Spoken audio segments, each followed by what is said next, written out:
பார்த்தீங்கன்னா, இது என்ன கீரைன்னா, குமுட்டி கீரைன்னு இதுக்கு பேரு. இது வந்து பார்த்தீங்கன்னா, வெயில் நேரத்தில தான் இந்த கல்லுக்கு இடையிலலாம் இது வந்து முளைச்சுக்கும் பார்த்துருங்க. இது வந்து ரொம்ப கண்ணுக்கு ரொம்ப நல்லது. அத பார்த்தோன்னா, உடம்பு சம்மந்தமா எல்லாத்துக்குமே வந்து கீரை வந்து நல்லது தான். புரியுதா? ஆனா, இந்த கீரை ரொம்ப டேஸ்ட்டா இருக்கும் பார்த்துருங்க. இதில இந்த வெள்ள கலர்ல பூ பூத்திருக்கு பார்த்தீங்களா? இந்த இலைய பொறிக்கிறதுன்னா கொஞ்சம் கஷ்டம் தான். அந்த இலைய மட்டும் தான் அந்த பூவெல எடுத்து போட்டுட்டு அப்படியே போட வேண்டியது தான். நான் எடுத்து வச்சிருக்கேங்க பாருங்க. இந்த மாரி தான் நம்ம கீரை யூஸ் பண்ணணும் பார்த்துருங்க. உங்களுக்கு இந்த மாரி உங்க ஊர்ல இருந்துச்சுன்னா கரெக்ட்டா பாருங்க. புல்லு பூடுகள பொறிச்சிராதுங்க. நீங்க அதனால கரெக்ட்டான கீரைய பார்த்து பொறிச்சு இங்க இருங்க இவ்வளோ வேஸ்ட். இந்த கீரையில வந்து இவ்வளோ வேஸ்ட் ஆயிருச்சு. சரிங்களா? இந்த கீரை தான்.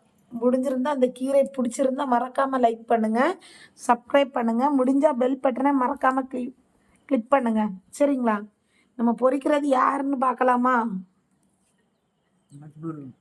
அடிச்சு போடுவேன் பார்த்தீங்களா? காலையில இப்போ வெள்ளிக்கிழமையாட்டு மங்களகரமா பொட்டுலாம் வச்சிருக்காங்க. சூப்பர். நம்ம வீரமாமா புடிச்சிருந்தா மறக்காம லைக் பண்ணுங்க, ஷேர் பண்ணுங்க, சப்ஸ்கிரைப் பண்ணுங்க. முடிஞ்சா பெல் பட்டன கிளிக் பண்ணுங்க. பேச மாட்டாங்க. சரிங்களா? இன்னைக்கு வந்து வெள்ளிக்கிழமைனால மௌன விரதம். ஓகே.